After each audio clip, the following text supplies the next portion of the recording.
All right. Hello, everybody. My name is Noah Smith. I'm here with my roommate. Khalil. Awesome. Nice to meet you, good sir. Today we will be talking about morality, ethics, and euthanasia in general, or mercy killing, as some call it. So, we have to first start and ask ourselves, what is euthanasia? Do you know what euthanasia is, Cliff? Actually, no, I really don't know what euthanasia is. All right. So, you probably often think about euthanasia when you're like putting down a dog or something like that when it's sick or has cancer. But euthanasia, some argue it means the ending of a life to relieve that person or thing from suffering.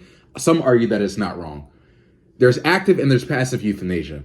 Active euthanasia is very intentional, like putting down a dog or something like that, allowing for death to happen. Right. Passive euthanasia kind of allows it to happen. It can be supported by the conditions that someone is having and then just letting them go rather than trying to heal them in some sort of way or giving them medicine to let them continue their lives. Right. People claim that is not wrong because it ends the pain that someone could be going through. Kantian theory claims that it respects that person's autonomy to let them die. And if they were forced to live, they would just be used as a mere means to satisfy someone else's moral standing. So, for example, we have the case of baby Teresa. Have you ever heard of this? No. Okay. So, a baby was born in Florida of 1992 with a rare disease that often either leads those babies to be aborted or when they are born, they die within days because they're literally born without like brain stem cells and things like that. Her parents tried to make the case that, okay, we should use this baby's organs to help other sick kids because our daughter is going to die in a few days anyways. But people's moral standings prevented that from happening. And there was a law that prevented this to happen because they were like, this would be the murder of a child or something like that. One could argue that it wouldn't be the murder of a child and that she wasn't even a person because she didn't have a brain. What are your thoughts on that?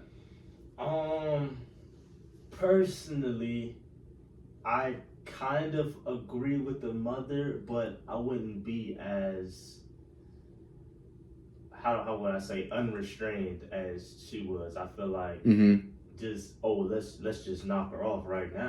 Right.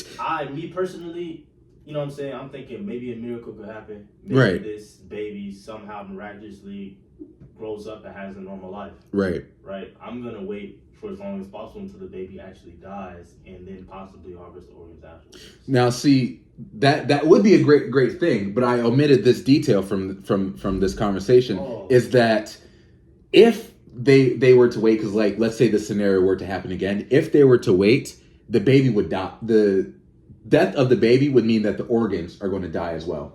So they have to actively kill the baby, right, to not only end her suffering, but to also take the organs and to end the suffering of others, which is active euthanasia.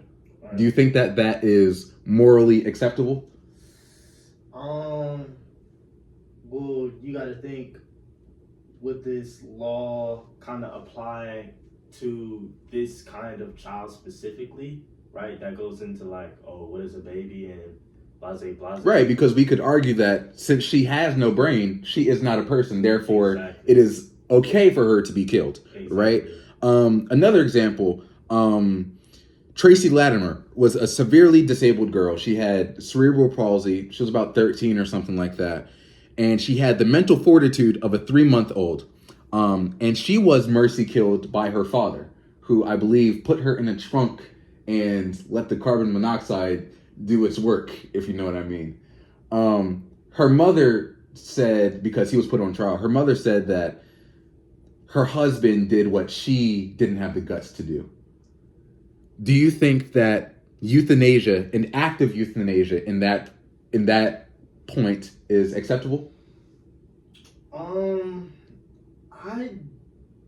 don't know, cause in that situation, maybe I still feel like it was a little bit more active than I would have wanted. Okay. You know what I'm saying? Like maybe the most active I'm gonna get with my euthanasia is probably starving or dehydration. Oh my! So just not. But wouldn't you argue that would make the person suffer more? I mean, the carbon monoxide, you don't even know that it's happening. And she already had the mental fortitude of a 3-month-old. That actually is kind of. So it's like, I was actually talking about this with my professor. It's just like, how much more humane can it get? You know what I mean? Exactly.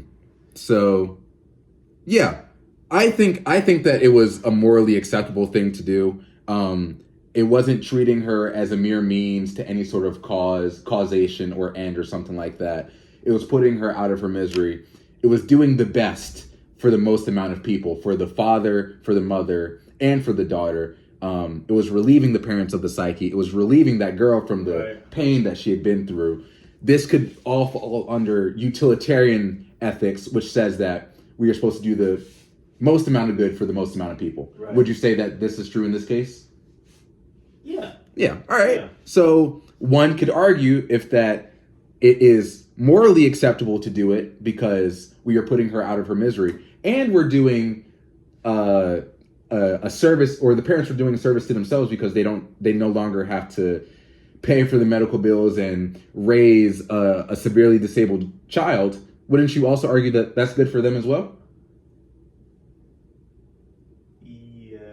Yeah, right? So we could say that overall, this would be a good thing in that euthanasia is acceptable.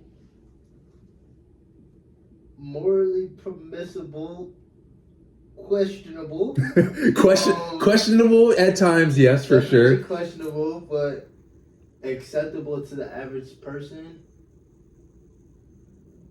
Maybe. Yeah. Maybe, right, because of course there are not always going to be cases like this. Isn't to say that all instances of euthanasia are acceptable, because of course there are some sick and twisted people out there who are just, who might use this as an excuse to just go out and kill people because, well, I'm doing the greater good for the greatest amount of people, but really they could just be out here hacking and slashing people. But this was a pretty good conversation. We went well over the 3 minutes to talk about the morality behind euthanasia, mercy killing, and the differences between passive and active euthanasia. Thank you so much for your time. Of course.